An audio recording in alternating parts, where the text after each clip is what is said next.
Aujourd'hui, on va analyser l'action Kering pour savoir pourquoi est-ce qu'elle est en chute libre en bourse, mais aussi analyser sa valeur intrinsèque pour savoir si c'est le bon moment ou non d'acheter l'action. Donc, on se retrouve directement sur mon écran pour voir les points importants. Premièrement, c'est évidemment la segmentation des ventes que j'adore regarder quand j'analyse une action. Ça me permettra déjà de savoir si en fait elle a plusieurs points de vente et surtout si elle est bien diversifiée géographiquement sur ce secteur. Alors, on voit qu'elle est vraiment de partout, avec l'Asie-Pacifique à 32%, l'Europe de l'Ouest à 27%, l'Amérique du Nord à 27%, le reste du monde et le Japon. Et là-dedans, on a différentes maisons, un peu à l'image de LVMH, avec des marques que tu connais certainement comme Yves Saint Laurent à 16%, mais notamment Gucci, qui est la vente les plus importantes pour Kering à hauteur de 52%. Donc, on va voir un peu Kering à l'heure actuelle, comment est-ce qu'elle se comporte. Eh bien, on voit déjà que son cours en bourse a pris un plus haut à plus de 700 € et en chute libre, en fait, malheureusement, depuis à peu près fin 2021 et elle ne cesse de baisser, ce qui est assez problématique et qui n'est pas un très beau cours comparé à LVMH, je trouve, de mon point de vue. C'est un ratio cours-bénéfice, par contre, quant à lui, qui est très intéressant, autour de 12 fois ses bénéfices, mais à voir en fait par rapport à son secteur bien évidemment. Et comme tu peux certainement t'en douter, sur 52 semaines, on est au plus bas du prix en bourse que l'action est connue. Par contre, au niveau de son dividende, c'est une très belle entreprise avec un rendement de 3,96% qui est largement supérieur à LVMH et surtout qui ne cesse d'augmenter. En fait, on voit qu'en 2012, il était de 1,70 €, qu'en 2024, il sera potentiellement de 3,47 €. Et pour finir, le retour sur un an de Kering est de moins 32% qui est largement inférieur au CAC 40 malheureusement. Et sur 5 ans, on est à moins 5%, quand le CAC 40 nous fait plus 56%, donc à voir si c'est une action qui peut réellement t'intéresser.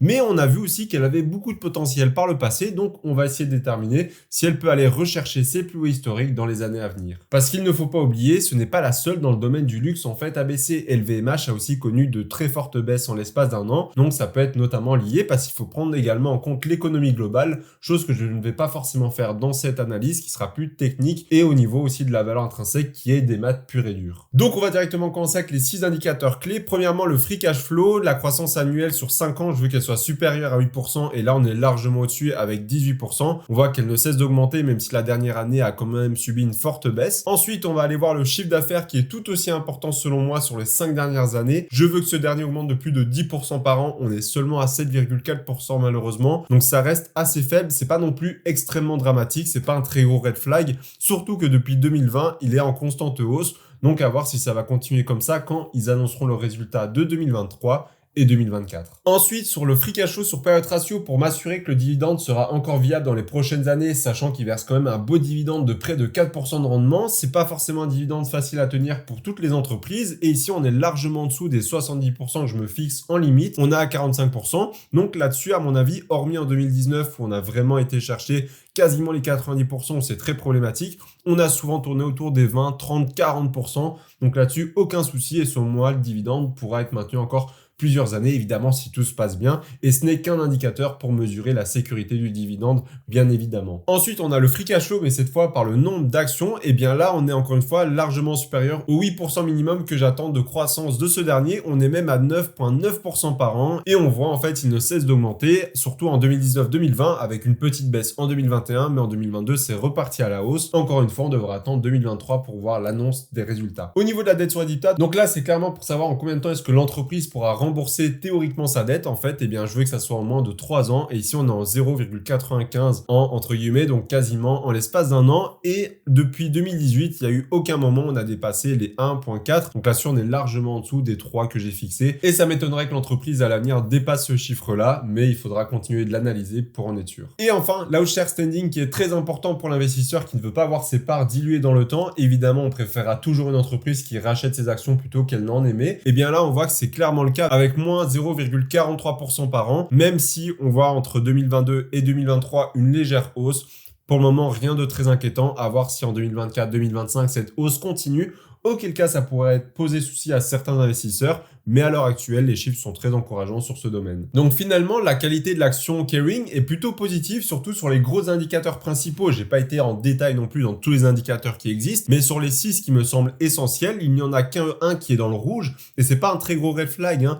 On est sur la croissance annuelle du chiffre d'affaires sur les 5 dernières années, en prenant en compte que sur 2020, 2021 et 2022, on a une hausse continue, donc à voir si ça continue par la suite, comme je vous l'ai dit, mais sinon, à part ça, la croissance du free cash flow est positive, le free cash flow sur payout ratio est largement convaincant, le free cash flow par action aussi, la dette sur EBITDA et la croissance du nombre d'actions également, même si cette dernière a connu un retournement de situation en 2022 et 2023. On va voir si dans les prochaines années ça continue comme ça, mais on va analyser tout de suite le prix théorique de l'action avec sa valeur intrinsèque. D'ailleurs, si toi aussi tu veux calculer tes propres actions, leur valeur intrinsèque, je te donne ce tableau directement, c'est le premier lien dans la description, à toi de le télécharger, je t'explique même comment est-ce qu'il fonctionne. Donc premièrement, on va évidemment refaire comme d'habitude avec la Graham Intrinsic Value, la revisiter l'originelle, donc on va faire assez vite. Il faut savoir que l'earning per share, donc les bénéfices par action de Kering sont de 27,83 €, à savoir qu'ici les prix seront en dollars, mais tout est ajusté en euros, ne t'en fais pas. Avec une croissance annuelle projetée de 4, eh bien il faut savoir que la revisitée nous donne 292,82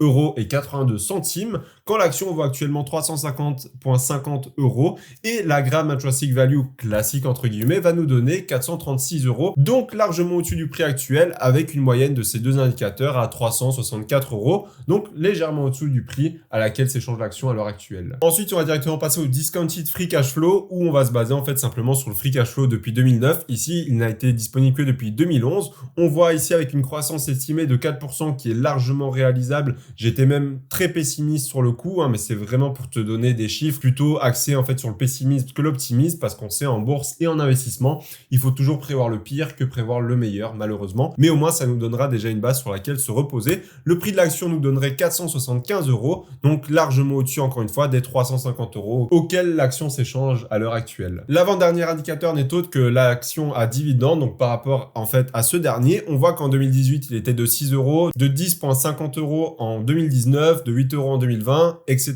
etc. Donc on a une croissance moyenne en général de 25,30%, même si malheureusement en 2020 et 2021 ça n'a pas été très concluant pour l'entreprise. Mais hormis cela, on a un WACC, donc un Weighted Average Cost of Capital d'environ 10%, et j'ai une croissance estimée du dividende à long terme qui est maintenable de 7%. Je me base notamment en fait sur le payout ratio par rapport au free cash flow, qui n'est que de 45%, donc qui laisse quand même assez de marge à l'entreprise. Évidemment, c'est pas le seul indicateur, mais j'estime que 7%, ça peut être réalisable dans le temps pour l'entreprise. Ce qui nous donnerait à ce moment-là une valeur intrinsèque de l'action de 428 €, donc encore une fois, au-dessus de sa valeur actuelle. Et maintenant, on va aller directement comparer le multiple de ses concurrents, notamment de LVMH, L'Oréal, Hermès et Christian Dior, où on va le multiplier par son earning per share, donc son bénéfice par action. On voit que le PER moyen est de 31 et le PER médian de 30, donc je me base sur le PER médian pour avoir le cours bénéfice le plus proche possible. Et donc si on multiplie 30,02 fois l'EPS de 27,83, ça nous donne 835 €. Et donc si on fait la moyenne de ces quatre indicateurs-là, on va obtenir un prix moyen en fait de 525 € quand le prix actuel est de 350 € et enfin une marge de 50%, et ceci sans marge de sécurité. Maintenant, si tu estimes qu'il y a certains indicateurs qui ne te plaisent pas, tu as fait une analyse approfondie, tu penses que le luxe n'est pas au plus beau de ses jours à l'heure actuelle, eh bien rien ne t'empêche de mettre 10% de marge de sécurité. Dans ce cas-là, tu devras mettre 473 € l'action, donc tu peux encore théoriquement l'acheter, bien évidemment.